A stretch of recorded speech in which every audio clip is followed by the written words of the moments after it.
Good morning, everyone. Thanks for coming. Appreciate you joining us. I'm State Representative Dan Ugaste of the 65th District.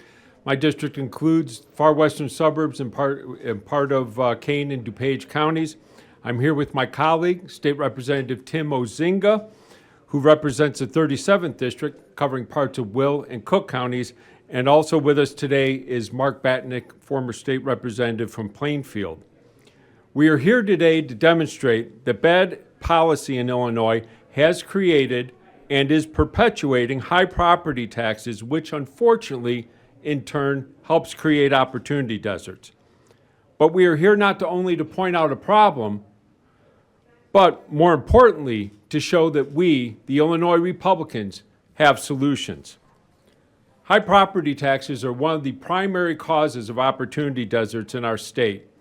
They do this by driving out existing businesses and inhibiting commercial property growth. This, in turn, puts a bigger burden on homeowners and other existing property taxpayers, which in turn then creates a vicious negative economic cycle that feeds upon itself. And let's not forget, the ones who are most affected by this and feel the impact are seniors, the unemployed, the underemployed, the underprivileged. And oftentimes, it's affecting minority communities. And what does that lead to? Greater disparity in economic opportunity for many minorities in Illinois. And if you don't trust what I'm saying in that regard, please recall our earlier press conferences and some speeches we've given on the floor about opportunity deserts, and that's supported by the Wallet Hub study done on economic racial equality that shows that Illinois is dead last, 50th out of 50th in racial economic equality in the United States. So let's look at a prime example of what I'm talking about. Let's take two Illinois towns, both located in the same county. The first is Winnetka.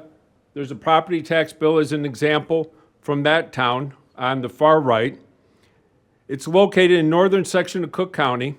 It has an average household income of over $400,000 and is 1.8% Black or Latino.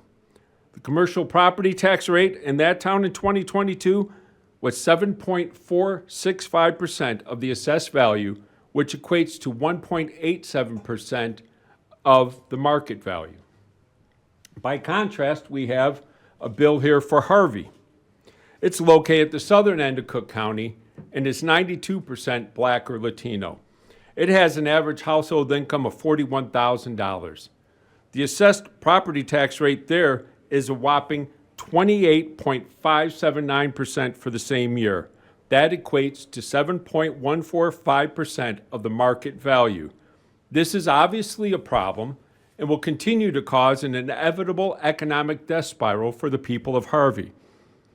So I ask you, where's the outrage? What are the Democrats who have controlled state government here in Illinois doing about this? In Cook County, they've controlled it for longer, and still, yet nothing has been done. Residents in southern Cook County have continued to suffer and watch as their situation is worsened under Democrat leadership. They have lived in this area while it has become a large economic or opportunity desert. Again, the Wallet Hub studies showing that these communities in Illinois are hurting. We're 50 out of 50 in economic racial equality. And I know this may sound a bit Cook County centric, but this affects our entire state. Fortunately, there are solutions, one of which is Representative Ozinga's bill, House Bill 4866. And here to discuss that solution to the tax part of the problem is former State Representative Mark Batnick, who is the architect of the bill that led to HB 4866. Mark? Thank you, everybody. Once again, thank you. Mark Batnick, former representative, happy private citizen. So what I'm going to do is I'm just going to do two quick things. The concept is actually extremely simple, and you can see how it's actually paid for. I like to compare it to a drip program in a 401k where you slowly put away money, and all of a sudden, after time, you have a big pot. And then I'm going to give a few personal examples of how the situation that we're dealing with right now is negatively affecting the state. So pensions, and Rep. Ugaste has a great video on this on his website that's a longer explainer, but pensions, while the cost of them are going up, we've actually reached the top of the ramp in terms of the percent of our budget. So pensions in terms of the cost of the percent of our budget are going down, and what's missing on here, and I hate not having a moving mic, but what's missing on here is right there in 2046, it drops off the cliff when we're 90% funded, and you have literally 20% of the budget available for new spending. So if you were to lock in 25% of the budget, and we peaked out at 29.4% of the budget, I think that was 2017. If you were to lock in 25% of the budget for pension payments and property tax relief, as pension costs go down in terms of a percent of the budget, you get increasing more and more property tax relief per year. And what this does is this allows the rest of the budget to grow with inflation, so no other part of the budget needs to be negatively affected to pay for this. We didn't get into this problem overnight. We're not going to solve it overnight, but it does make a pretty significant initial impact that's going to be, huge moving forward. One of the interesting things that's a mistake that I made when we were doing these property tax bills, you see the rates for Harvey and Winnetka. I actually had a Winnetka 2021 bill and a Harvey 2022 bill, and they said we have to correct that. Sure enough, in 2022, the rate in Winnetka went down. And we have this. If you look here, it's actually the wrong boxes there, but it went from, what does that say, Colleen, 8.65% or something like that? It went from 8.64% down to like 7.5%, so they went down by a point. By contrast, Harvey's, which was already in a bad situation, went up. I mean, you're to the point now where people, the fine residents of Harvey and the south suburbs where I grew up, are paying 3 to 4 times the property tax rate that they are in the northern suburbs. So real-world examples of how this negatively affects growth for the state. I have a letter here from Joe O'Connor, who owns a company called Competition Transmission. I'd love to give it to anybody in the press. He has a little pole barn that he had under contract to sell for $350,000. The deal fell through because the property tax bill came and it was $60,000 after he had it adjusted. So I want you to imagine owning a property that's worth $350,000 and having a $60,000 property tax bill. Another situation. Most of you know I'm in commercial real estate, and I had an agent at my office that's a residential agent contact me and say, hey, I've got this client that has a daycare facility in Markham with 50 students in it, and they want to double in size. They want to buy something for about $1 million, and they want to double the size of their daycare. I said, okay, if you buy something that's a fixer-upper for $1 million, maybe it's going to be worth $1.5 million, make sure the business plan shows that it's going to have a $100,000 property tax bill, probably at least. They immediately decided not to move forward with their project.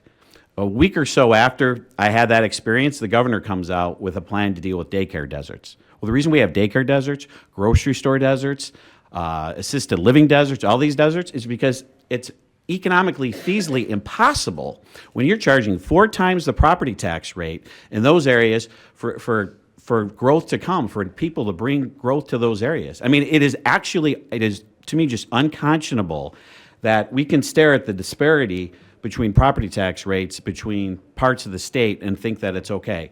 So this plan addresses that, and the most beautiful thing about it is it really should not affect the rest of the budget. It's slow. Eventually, in some areas, you'll see a 50% reduction in the school levy, what they levy for property taxes, which would be a godsend for much of the state. With that, I'm going to switch it over to Representative Ozinga to close out.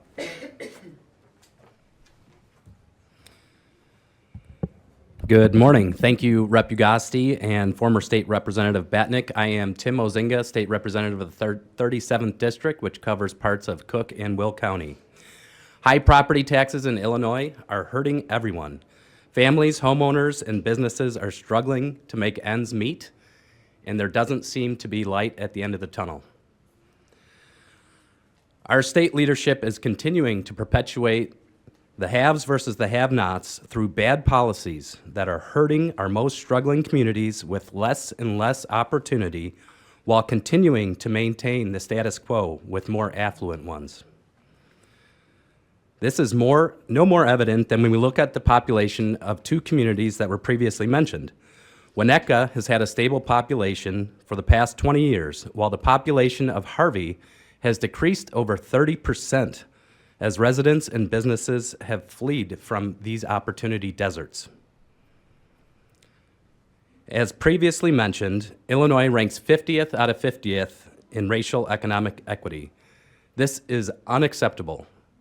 Just as the body has many parts, the heart, the lungs, if one of those parts is not doing well, is ill, or has a sickness, it affects the health of the whole body. Our state is similar in that when these communities are not thriving and being successful, it affects the health of the entire state. The leaders of our state have continued to put Band-Aids on problems while not addressing the cancerous condition that is the root cause of all this inequity. These communities don't need more government bureaucracy. They need hope. They need space to breathe and dream about a better future of safe neighborhoods, quality education, jobs, and opportunities for their kids and grandkids to have the ability to succeed. We must end the vicious cycle of decline and begin a virtuous cycle of growth, opportunity, and most importantly, hope. We can all agree we want people from all communities to have the opportunity to succeed. The current majority needs to stop bickering and playing political games and start offering solutions to fix our problems. That is why we have introduced House Bill 4866. The biggest driver of our property tax bills are school districts. This is often 50 to 70% of the property tax bill. This legislation would create the Education Property Tax Relief Fund. This fund would be established by the Illinois Board of Education and would award property relief grants to qualifying school districts in the state, which is so desperately needed. Relief grants would be allocated on a per-pupil basis, and the property tax levy would be required to be reduced by the same amount as the grants given by the state. Once fully implemented, some districts would see up to a 50% decrease in their property tax levy. Property tax in these areas will decline, which will reignite economic opportunity in these areas and spark growth, which will be good for everyone. I'm calling on my colleagues across the aisle to come to the table and work with us on property tax relief. This will lift up all individuals, communities, and businesses across the state, and I look forward to bipartisan support on this legislation.